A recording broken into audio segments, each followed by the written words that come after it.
just know that I'm just going to say.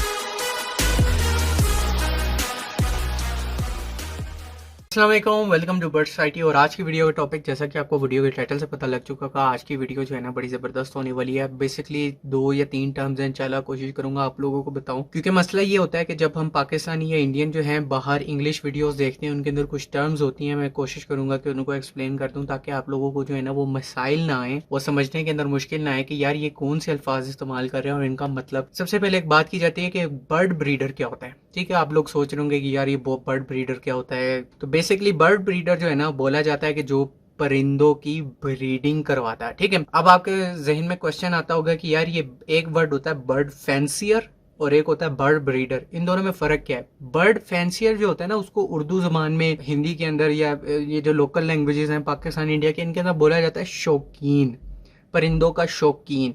जो परिंदों का शौकीन होता है ना उसको इस चीज़ की गर्ज नहीं होती कि मेरे परिंदे ब्रीडिंग कर रहे हैं कि नहीं, बच्चे आ रहे हैं उनसे कि नहीं, उनको बड़ा करके सेल में कर रहा हूँ कि नहीं। शौकीन हजरात जो होते हैं उनको चीज़ रखने का शौक होता है, इंस्टेड ऑफ के वो चीज़ों के मतलब परिंदों को रखें और उनकी ब्रीड करवा के आगे उनसे डिफरेंट किस्म की नस्लें पैदा करवाएं। ठीक है, तो बर्ड ब्रीडर क्या होता है? ठीक है, बर्ड फैंसियर को हम किसी और वीडियो में कवर करेंगे, लेकिन इसकी एक छोटी सी मिसाल जो है ना वो बर्ड ब्रीडर के अंदर ही आती है, कि जिसको बेसिकली बोला जाता है होम बर्ड ब्रीडर। ठीक है, होम बर्ड ब्रीडर ये होता है कि जो बेसिकली हॉबी के तौर पर घरों के अंदर परिंदे पालता है और उसको थोड़ा बहुत ये भी शौक पड़ जाता है कि यार इनसे मैं बच्चे लूँ और आने वाले बच्चे जो है ना वो किस कलर के होंगे, किस तरह के होंगे, खूबसूरत होंगे, नहीं होंगे, इन सारी चीज़ों का जो है ना वो थोड़ा सा उसको अच्छा लगता है। ठीक है ना, ये एज अ हॉबी भी आ जाता है और इसी चीज़ को आप काउंट कर सकते हैं कि बर्ड फैंसियर यानी कि शौकीन हजरात जो हैं वो होते हैं। तो सबसे पहले तो ये हो गया कि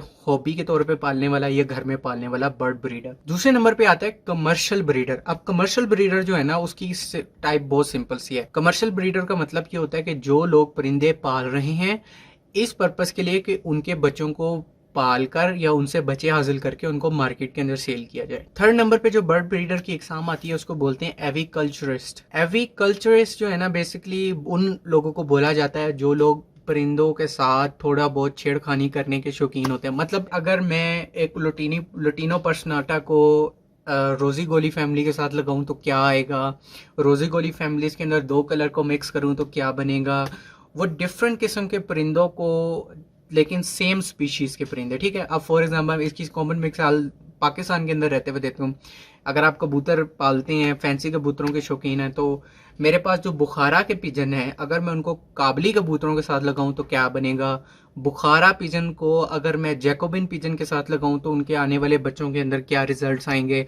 तो ऐसे लोग जो परिंदों के साथ छेड़खानियाँ करने यानी कि डिफरेंट किस्म की स्पीशीज़ बनाने, परिंदों को स्टडी करने कि यार ये खाते किस तरीके से हैं, अगर इन परिंदों को ये खाना दिया जाए तो क्या मसला होता है, ये चीज़ दिया जाए तो क्या इनका जो है ना परिंदों के अंदर बेहतरी आती है। तो ऐसे लोगों को नॉर्मली यूनिवर्सिटीज़ या डिफरेंट किस्म के लैब्स जो है ना होल्डर वो हायर करते हैं ताकि ये लोग जो है ना परिंदों को स्टडी कर सकें। उन परिंदों को स्टडी करके माशरे के अंदर, फॉर एग्जाम्पल आपको एक सिंपल सी मिसाल देता हूँ। थोड़े ही अरसे पहले पाकिस्तान इंडिया के अंदर ना टिड्डी दल का जो है ना वो एक सैलाब आया था जिससे फसलें बहुत ज़्यादा मुतासिर हुई थी।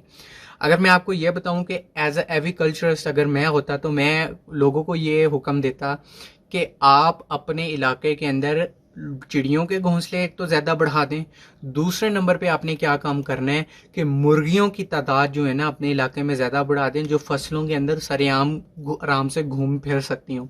उससे ये होता है कि जब मुर्गियों की तादाद ज़्यादा होती है ना तो वो फसलों के अंदर से ऐसे कीड़ों को खुद ब खुद चुन के खाना शुरू कर देती हैं, जिससे आपको वो मसाइल आते ही नहीं है, पहले के ज़माने में नहीं आते थे और अब आना शुरू हो गए। ठीक है, चौथे नंबर पे जो ब्रीडर होता है उसको बेसिकली बोला जाता है रिसर्च ब्रीडर। रिसर्च ब्रीडर के बारे में आपको थोड़ी सी इंफॉर्मेशन देता चलूँ कि रिसर्च ब्रीडर जो है ये वाइल्ड लाइफ एनिमल्स को रिसर्च करते हैं, यानी कि आपने कभी नेशनल ज्योग्राफिक टीवी पे आने वाले लोगों को देखा होगा जो जंगलों में जाके परिंदों को स्टडी करते हैं, उनके बारे में मालूमात हासिल करते हैं, या फिर ऐसे परिंदों को जो नापैद होने वाले हैं। अब नापैद होने का मतलब बेसिकली होता है ऐसे परिंदे जिनका एक भी जो है ना वो कोई परिंदा उनकी टाइप का दुनिया में मौजूद नहीं है। फॉर एग्जांपल आपको इसकी कॉमन मिसाल देता हूँ कि पाकिस्तान के अंदर मारखोर की तादाद बहुत ज़्यादा कम हो गई है इस वजह से, क्योंकि उसका बहुत ज़्यादा शिकार किया जाता था।